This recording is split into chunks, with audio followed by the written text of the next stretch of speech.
সেই সাথে যেটা ইনক্রিজ করার প্রয়োজন সেটা হচ্ছে আপনাদের সম্মানের জায়গাটা।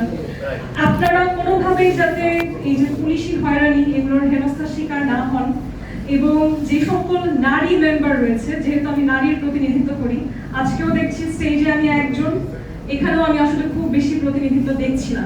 আমাদের কিছু বাস্তব সমস্যা স্বীকার করে নিতে হবে যদি আমরা বাস্তব সমাধান চাই।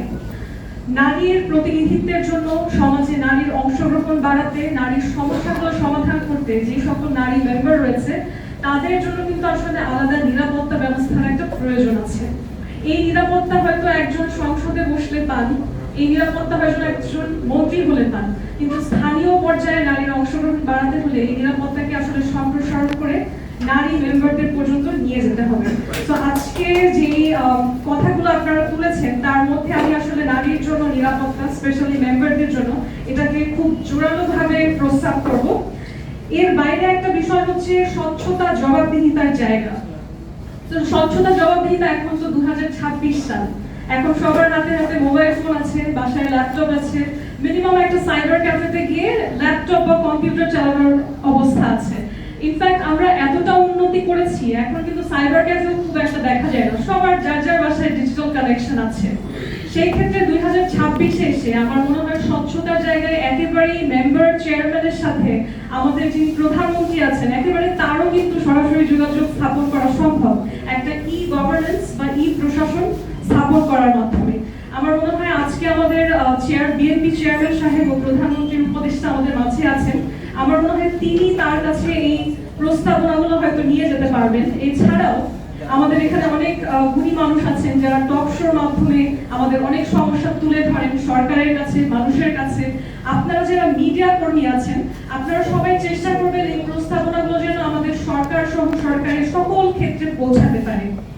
এবং একটা জিনিস আমি মেনশন করি, আমাদের বাংলাদেশে বলেন তো আমাদের সবচেয়ে গুরুত্বপূর্ণ সম্পদ কি? খুবই সুন্দর উত্তর দিয়েছেন। আমরা বলি নদীমাতৃক দেশ, কিন্তু নদী এগুলো আমাদের সম্পদ, সবচেয়ে গুরুত্বপূর্ণ সম্পদ না। এবং মানব সম্পদ যেটা বলি, সেই মানব সম্পদকে আমাদেরকে অনেক স্কিলড করতে হবে। এখনো আন্তর্জাতিক ক্ষেত্রে আমাদের স্কিলড ওয়ার্কার নেই।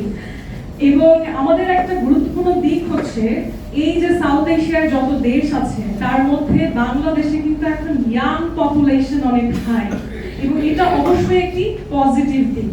কেননা আমরা জানি, আমরা দেখেছি আমাদের মুক্তিযুদ্ধে, আমাদের এখন যে গণ অভ্যুত্থান হয়েছে, সকল ক্ষেত্রে ইয়াংদের একটা ভূমিকা অনস্বীকার্য।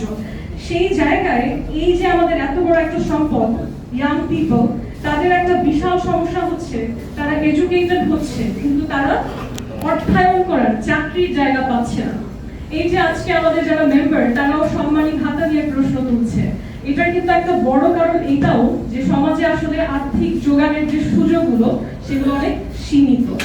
সেই ক্ষেত্রে আমরা সবসময় বলি যে education is one of the most powerful weapons to change the world. শিক্ষা একটা গুরুত্বপূর্ণ যন্ত্রাংশ বলতে পারি, কিন্তু আমাদের দেশের মানুষ পুঁথিগতভাবে শিক্ষিত হচ্ছে, কিন্তু সেই শিক্ষাটা কর্মমুখী হচ্ছে না, মানবিক হচ্ছে না। যখন আমাদের শিক্ষিত মানুষ ক্ষমতা বা দায়িত্ব পাচ্ছে, তার সেই মানবিক সিভিক সেন্স কাজ করছে না যে আমি দুর্নীতি না করে মানুষ সেবা করব, কিংবা মানব সেবার মধ্যে আমাদের স্থানীয় সরকার উন্নয়নের মধ্যে যে আসলে একটা জীবনের প্রকৃত ভ্যালু, এটা তারা ফিল করছে না। তারা